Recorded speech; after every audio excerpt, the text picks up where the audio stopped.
नमस्कार, मैं हूं गीतिका पांडे और आप देख रहे हैं मध्य प्रदेश का number 1 news channel clean news MP. चलिए देखते हैं मध्य प्रदेश की सभी शाम तक की मुख्य खबरें फटाफट अंदाज में।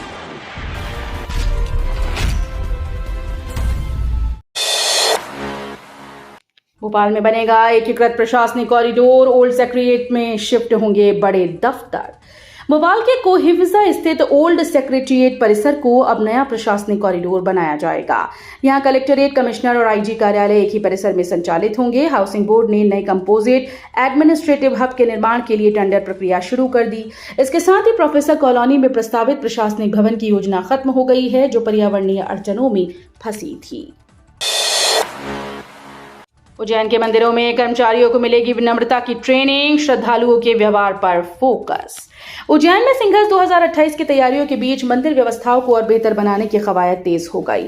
कलेक्टर रोशन कुमार सिंह ने बड़े मंदिरों के प्रशासकों की बैठक लेकर निर्देश दिए कि श्रद्धालुओं को सिर्फ अच्छे दर्शन ही नहीं बल्कि सम्मानजनक व्यवहार और व्यवस्थित सुविधाएं भी मिलनी चाहिए। इसके लिए मंदिर कर्मचारियों को विशेष ट्रेनिंग दी जाएगी ताकि वे श्रद्धालुओं से विनम्रता और संवेदनशीलता से पेश आएं। एमपी के 20 जिलों में एडीएम के पद खाली, युवा अफसरों में बढ़ी नाराजगी। मध्य प्रदेश में अपर कलेक्टर यानी एडीएम पदों पर पोस्टिंग का संतुलन बिगड़ने से प्रशासनिक व्यवस्था प्रभावित हो रही है। लोकसभा चुनाव से पहले शुरू हुई असंतुलित पोस्टिंग की स्थिति अब तक नहीं सुधर पाई। प्रदेश के करीब 20 जिलों में एडीएम के पद खाली पड़े हैं। नियमित अधिकारियों की तैनाती न होने से जिलों में प्रशासनिक कामकाज प्रभावित हो रहा है। एमपी में ड्रॉप आउट छात्रों के लिए शिक्षा घर योजना, फिर शुरू होगी छूटी पढ़ाई। मध्य प्रदेश सरकार स्कूल छोड़ चुके विद्यार्थियों को फिर से शिक्षा से जोड़ने के लिए नई पहल करने जा रही है। मुख्यमंत्री डॉक्टर मोहन यादव ने शिक्षा घर योजना को सैद्धांतिक मंजूरी दी। स्कूल शिक्षा विभाग इसी सत्र से योजना लागू करने की तैयारी में जुट गया। इस योजना का लाभ उन किशोर किशोरियों और युवाओं को मिलेगा जिन्होंने कक्षा 8 या उससे आगे की पढ़ाई के दौरान फेल होने या अन्य कारणों से स्कूल छोड़ दिया था। उज्जैन में शिप्रातीत परिक्रमा 25 मई से समापन पर सीएम मोहन यादव करेंगे चुनरी अर्पित। उज्जैन में गंगा दशहरा के अवसर पर आयोजित होने वाली शिप्रा तीर्थ परिक्रमा इस बार खास होने वाली है। मुख्यमंत्री डॉक्टर मोहन यादव 26 मई को शिप्रा नदी तट पर आयोजित कार्यक्रम में शामिल होंगे और मां शिप्रा को चुनरी अर्पित करेंगे।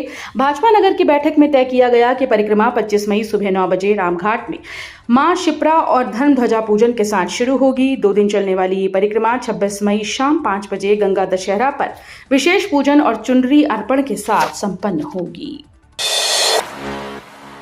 भोपाल में पेट्रोल डीजल संकट की आहट, कई पेट्रोल पंपों पर खत्म हुआ स्टॉक।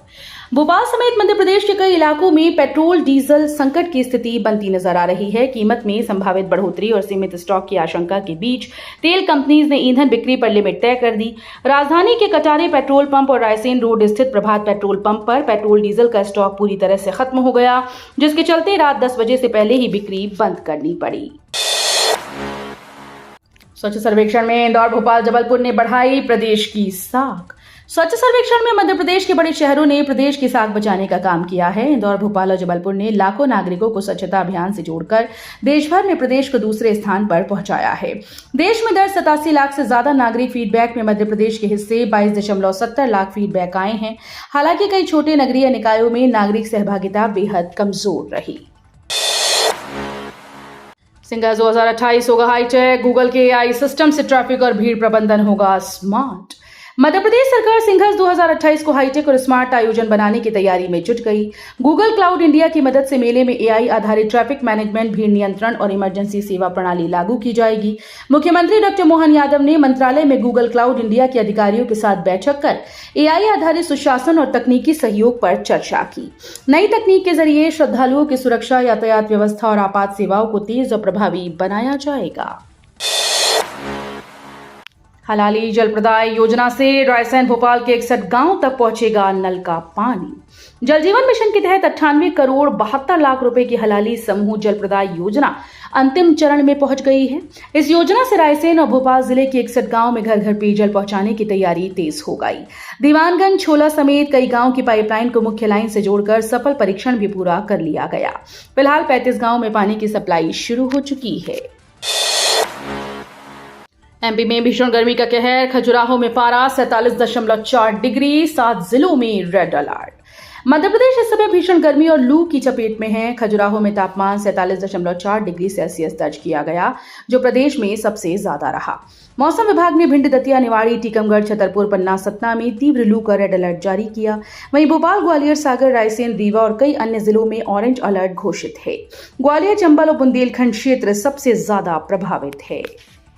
तो ये थी शाम तक की मुख्य खबरें। रोजाना ऐसे ही मध्य प्रदेश से अपडेट रहने के लिए क्लीन न्यूज MP को अभी सब्सक्राइब करें और वीडियो को लाइक करना बिल्कुल न भूलें। धन्यवाद।